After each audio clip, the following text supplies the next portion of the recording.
हरे राम राम राम हरे हरे, हरे कृष्णा कृष्णा कृष्णा हरे हरे। आज मैं आपको रमेश की कहानी सुनाऊंगा। रमेश और उसका कर्ज। रमेश बहुत ही होनहार बच्चा था।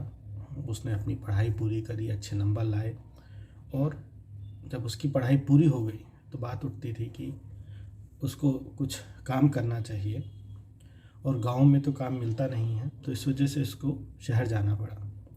आसपास के शहरों में भी अच्छा काम नहीं था पढ़े लिखे लड़कों के लिए, इस वजह से उसको दूर शहर में जाना पड़ा, और वहाँ जाके उसको एक छोटी सी नौकरी मिल गई। वो वहाँ बहुत मेहनत से काम कर रहा था, और यहाँ उसकी माँ पूरा घर संभाले हुए थी।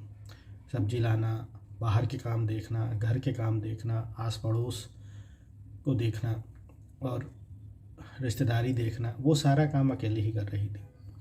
वहाँ रमेश मेहनत करके कोशिश कर रहा था कि कुछ बड़ा कर ले, कुछ अच्छे पैसे बढ़ जाए, उसके सैलरी इंक्रीमेंट हो जाए, उसकी सैलरी बढ़ जाए, या फिर उसको कुछ अच्छी जॉब मिल जाए जिससे कि वो अपनी माँ को यहाँ ला सके। मगर कहते हैं कि जो भगवान ने लिख दिया है उसके आगे इंसान कुछ नहीं कर सकता। एक दिन उसकी माँ फिसल के गिर गई और उनके कूल्हे में चोट लग गई, और वो चलने फिरने से मोहताज हो गई। इस पर रमेश को कॉल करा गया, रमेश को बुलाया गया, और रमेश ने देखा कि माँ तो चल नहीं सकती, और अभी भी मेरी सैलरी इतनी नहीं हुई है, मेरी आमदनी इतनी नहीं हुई है कि मैं जो है माँ को वहाँ ले जाऊँ। तो बड़ों बुजुर्ग, जो गांव के बड़े बुजुर्ग थे, उनसे सलाम मशवरा करके ये निष्कर्ष रमेश ने लिया कि उसको अब यहीं रहना है, और यहीं रह के अपनी माँ की सेवा करनी है, और अपना भी यहीं पर कुछ ठिकाना बनाना है ताकि उसकी आमदनी रोजी रोटी चलती रहे। बड़े बुजुर्ग ने सलाह दी कि आजकल लोग बिज़नेस कर रहे हैं, व्यवसाय कर रहे हैं, व्यवसाय में सरकार पैसा देती है, कर्ज देती है, कर्ज ले लो और उसको सही तरीके से लगाओ, मेहनत करो उस पर, और तुमको थोड़ा बहुत तुम्हारा रोजी रोटी भर का काम हो जाएगा। मगर रमेश पढ़ा लिखा लड़का था, तो वो ऐसे इधर उधर के काम नहीं कर सकता था। इस वजह से उसने सोचा कि लो कोई मैकेनिकल मशीन की फैक्ट्री खोलते हैं जिसमें कुछ प्रोडक्शन हो, कुछ ऐसा हो जो इंजीनियरिंग से रिलेटेड हो, या फिर कुछ ऐसा टेक्निकल हो जिससे कि वो अपनी पढ़ाई को भी, जो उसने इतने दिन पढ़ाई करी, उसको भी बना के रख सके और अपनी फील्ड में ही काम करे। फिर रमेश ने जब बैंकों के चक्कर लगाए, एक बैंक से दूसरे बैंक, दूसरे बैंक से तीसरे बैंक, तो एक बैंक उसको कर्ज देने को तैयार हो गया। तो जो उसकी फैक्ट्री लगाने की कीमत आ रही थी वो करीब 10 लाख आ रही थी, मगर उसके पास कुछ ऐसा नहीं था जिसको वो दे के काम कर सके, मतलब गिरवी दे के वो करवा सके। उसके पास एक घर ही था, खेत थे नहीं उसके। तो उसने क्या करा कि अपना घर जो है वो गिरवी रख दिया। फिर भी थोड़ा बहुत उसने बैंक के मैनेजर से बात करी अच्छे से, बढ़िया से, और बैंक मैनेजर मान गया, क्योंकि उसका जो आइडिया था, जो उसका वो फैक्ट्री लगाने का वो था, वो भी बहुत अच्छा था। आसपास ऐसा कुछ भी नहीं था, और ऐसी चीज़ें बहुत ग्रो करती हैं। मगर सब हुआ, वो अपनी माँ की देखभाल भी करता था, सुबह शाम घर पर रहता था, और साथ में इधर भी मेहनत कर रहा था। मगर क्योंकि माँ की तबीयत ख़राब थी, इस वजह से पूरी तरह फोकस नहीं हो पा रहा था अपने काम पर, और ये भी कहें कि किस्मत साथ नहीं थी, इस वजह से उसका काम अच्छा नहीं चला। धीमे धीमे जो साल भर 2 साल में उसने मेहनत करी थी, सब मिट्टी में मिल गई, और उसका सारा पैसा डांड हो गया, और बैंक उसके सर पर आके खड़ा हो गया कि मेरा पैसा मुझे वापस करो। अब आए दिन बैंक वाले जो है एक आदमी भेज देते कि नहीं भाई, पैसे के लिए उससे तगादा करो जाके, रमेश से लंबी बातें चलती, वो कहता कि हाँ मैं प्रयास कर रहा हूँ, मगर रमेश को भी अंदर से पता था कि वो कैसे करेगा, उसे नहीं समझ में आ रहा था। 10 लाख रुपए थोड़ा नहीं होता, बहुत होता है। जिसके पास नहीं होता पैसा उसके लिए बहुत होता है ये पैसा। अब कोई रास्ता भी नहीं था, सीधा साधा लड़का था, क्या करा जाए। अब एक सुबह ही सुबह जो बैंक वाले हैं वो तगादा करने चले आए, लंबी बातें हुई, बहस हुई कि है मैं तुम्हारा घर नीलाम करा दूंगा, बहुत सारी बातें हुई।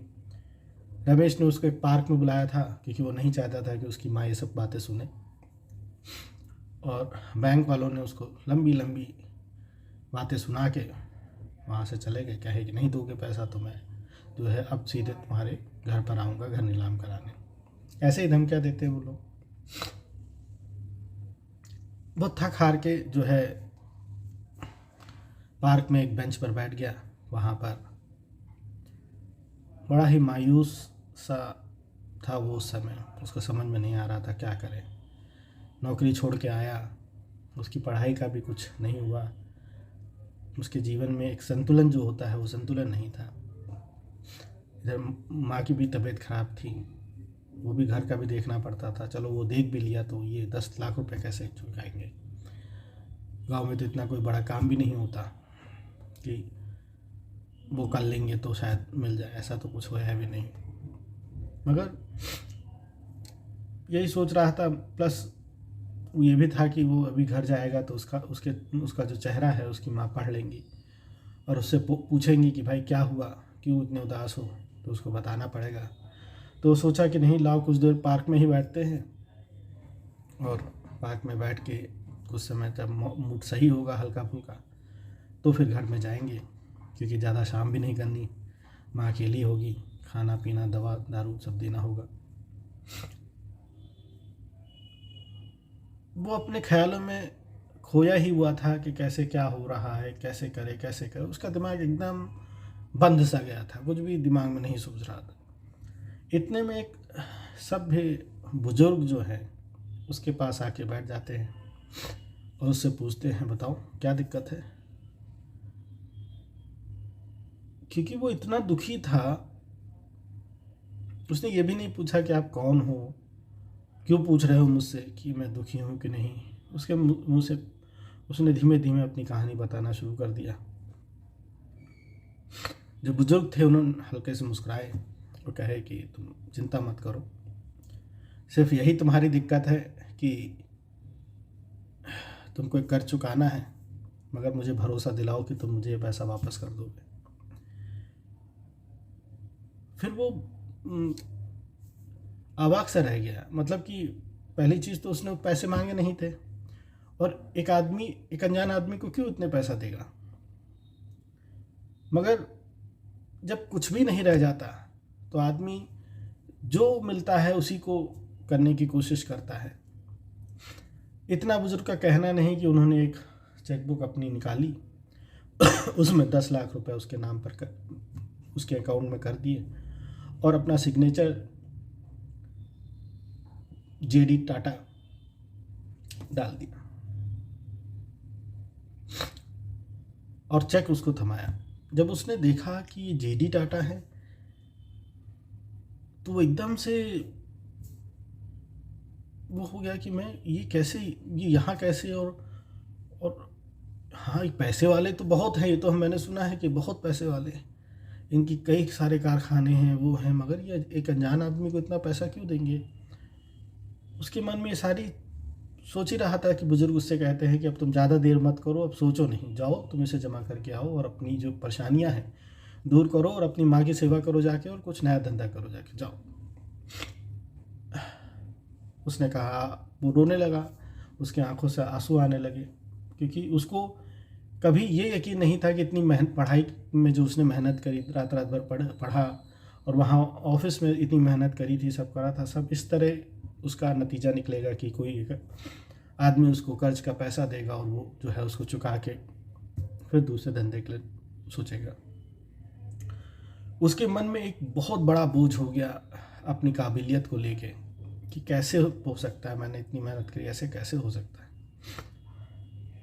बुजुर्ग उठे, इतने में वो सोच ही रहा था कि बुजुर्ग उठे और चल दिए। रमेश भी उठा थोड़ी देर बाद और उठ के गाड़ी पर बैठा, गाड़ी स्टार्ट करी, बैठा, घर पहुंच गया।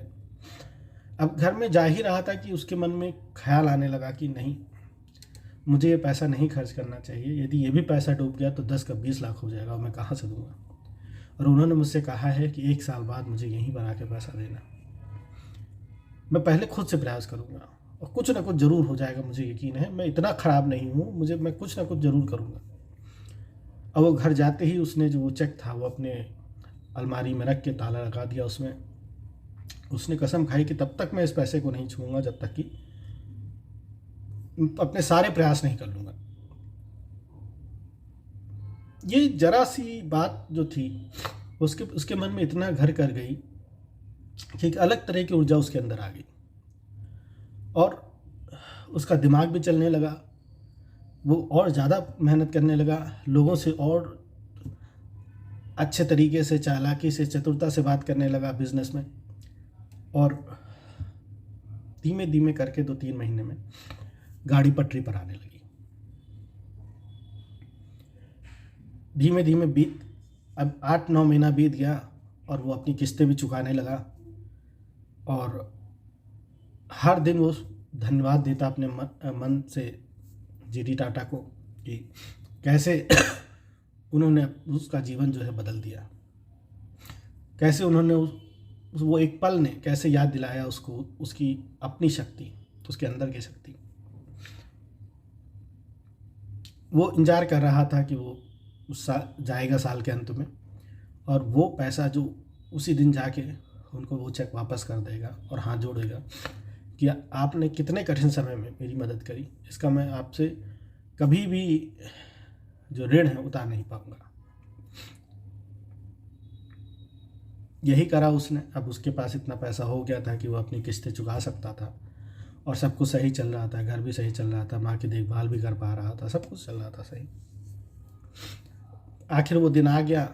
वो आया, पार्क में उसी बेंच पर बैठा, अपना वो जो चेक था वो जेब में रखे हुए था ऊपर वाली शर्ट पर, और इंतजार करने लगा।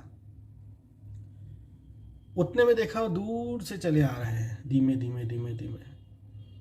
रमेश देख के फिर अवाक हो गया कि अरे, मतलब कितना समय का आदमी पक्का है ये, इतना बुजुर्ग होके भी ये समय दिन नहीं भूला और ये फिर इसी पार्क में मुझसे मिल रहा है। वो धीमे धीमे उसके पास आ ही रहे थे और बेंच के पास पहुंचे ही इतने में पीछे से एक नर्स आई और उस आदमी को पकड़ के ले गई। ये देख के वो सोचने लगा क्या हुआ, ये बीमार है क्या, इनको क्या हो गया। उसके मन में उनके लिए बहुत ही ज़्यादा मान सम्मान था और बहुत ही चिंता थी उनके लिए। तो पूछने लगा क्या हुआ इनको, तुम्हें क्यों इस तरह पकड़ के ले जा रही हो।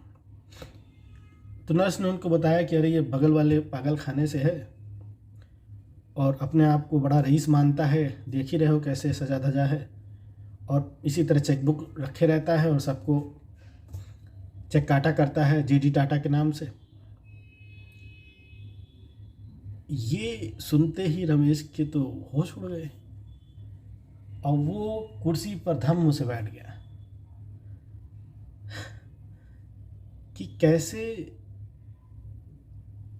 एक पागल आदमी ने उसके मन में आत्मविश्वास जगा दिया।